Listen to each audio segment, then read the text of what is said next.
Hi folks, today is June 18th and this is part 8 of my video series, and it is possibly will be 2 parts, I'm not sure yet, but the subject today is the conclusion on the economic collapse and what the individual can do about it. In my view, there are tough times ahead. In the best case scenario, there will be continued inflation at an increasing rate. Last year the inflation was about 10%, and never mind what the government says, but it was at least 10% last year, and this year it's going to be worse, probably in the order of 15 to 20% inflation this year. The dollar has already lost 98% of its value in the last 100 years, so one might argue that the collapse has already occurred. But the demise of the dollar has been a slow process that's been accelerating in recent years due to the exponential function behind the problem, the exponential growth of interest.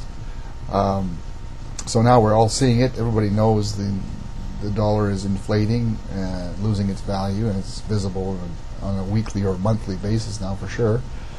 And that's going to continue to occur in the best case scenario.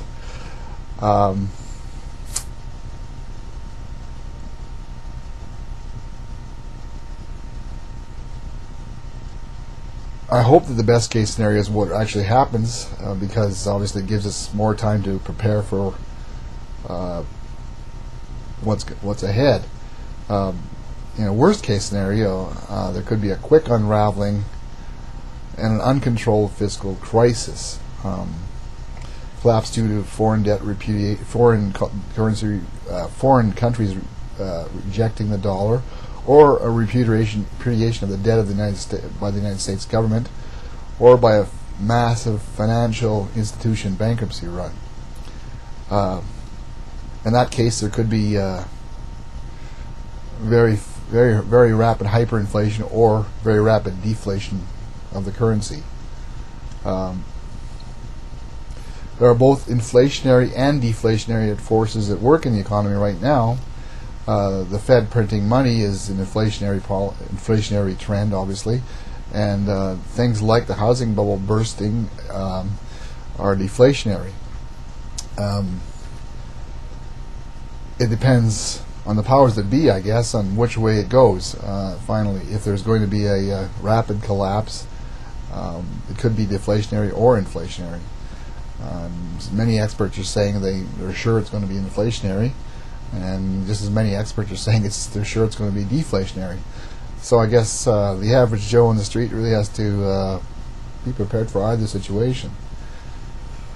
By the way, if you watch my pig analogy of the economy, in that example, I indicated that inflation was the real culprit, and it would would cause the demise of the economy. That's not necessarily the case. It could go the other way in a case where, say, the public decides to default on their loans, in which case the money disappears. But the end result is the same, of course. The public loses out, and the bank gets the collateral. So obviously the scenarios for inflation and deflation have somewhat different characteristics. If you want to prepare for it, you have to if there was going to be inflation, of course, debt would not necessarily be a bad thing, because obviously money borrowed in the past would be worth less in the future, so the debt repayment would be simpler.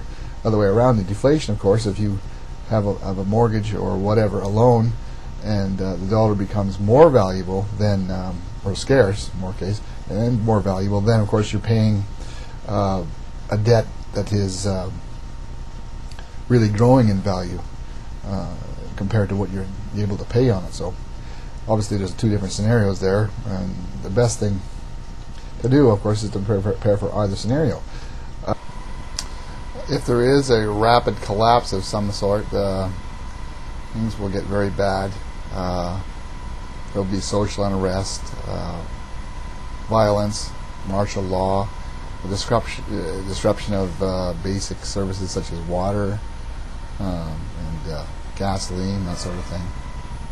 Short-term things will be very bad, and it will threaten the lives of the people that are not prepared for it. So what should you do? Number one, get knowledge, and you're already doing that. You're watching videos with titles like mine, so you're on the right track. Don't expect the government to solve the problems, and don't give the Federal Reserve any more power, because they're the cause of the problem in the first place, and leaving them in charge of the system is just like leaving the fox in charge of the hen house. So if anything you can do in that area, make your voice heard. Don't allow that to continue, or that process to continue. Turn off Fox and CNN, or at least learn to see through what they're telling you. It's a lot of it is hype. Do your own research on the internet, and tell your friends about what you learn. I'll be giving some links at the end of this video to point you in the direction I've been following. Be sure to check out all the writings of Mike Whitney on his blog. It's called The Smirking Chimp. And also check out the writings of Jim Willey at The Golden Jackass. Post videos of your own to let more people know what you're finding. Check out the 100-Mile Diet. It's a process where you supposedly are getting all of your nutrition or food supplies from within a 100-mile radius of where you live, which is a very valuable thing to have if the price of gasoline goes through the roof and transportation costs go up. And make some deals with some local marketing people for buying direct from farmers, that kind of thing. Also become active some way politically. We need monetary reform and political reform. And the politicians need to know that you're not sleeping on this issue. A good organization you might consider joining is Freedom Force International, headed by Edward Griffin. You can do a Google search on that, either of those, Freedom Force International or Ed Griffin, and you'll find a lot of information available. I think if you look at that, you might find some use in that. None of the presidential candidates that you now have in the United States that can possibly win the election are going to make any real difference or fix the problem. Basically all on side with continuing wars and not talking very much at all about fiscal reform.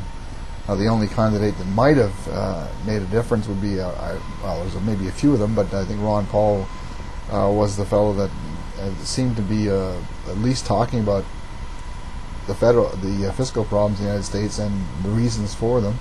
And unfortunately, he's not going to be very likely to be in power. But even if he had gone to power, it would have been very difficult for him to make changes, being surrounded by a pack of wolves, basically, that were ready to stomp on him at any moment. So it would have been an uphill battle for sure, but it would have been a step in the right direction. Form allies with your friends and neighbors, and have a plan of action in case there is an emergency. It's always good to plan ahead for these things. You know, if they don't happen, that's great. But if they do, a plan of action is always a very good thing to have worked out. For example, in Canada, it's cold. And if you have family members living in multiple residences, you might have, excess of heating bills and so on that you can't afford. So plan on, lowering your standard, living with your kids, or your kids living with you, whatever the case may be. It's a scenario that might have to be accommodated sometime. Also, I believe that you should be stocking up on food. It doesn't hurt to buy in bulk. You actually are saving money long term by doing that, and there's no doubt food prices are going to continue to rise. So it's not a bad idea to start stocking up on food. Obviously food that doesn't perish in the short term. Buy it in bulk and plan, if you can, for a year supply for your family. Hopefully you won't need a year, but a year would be a good thing to have.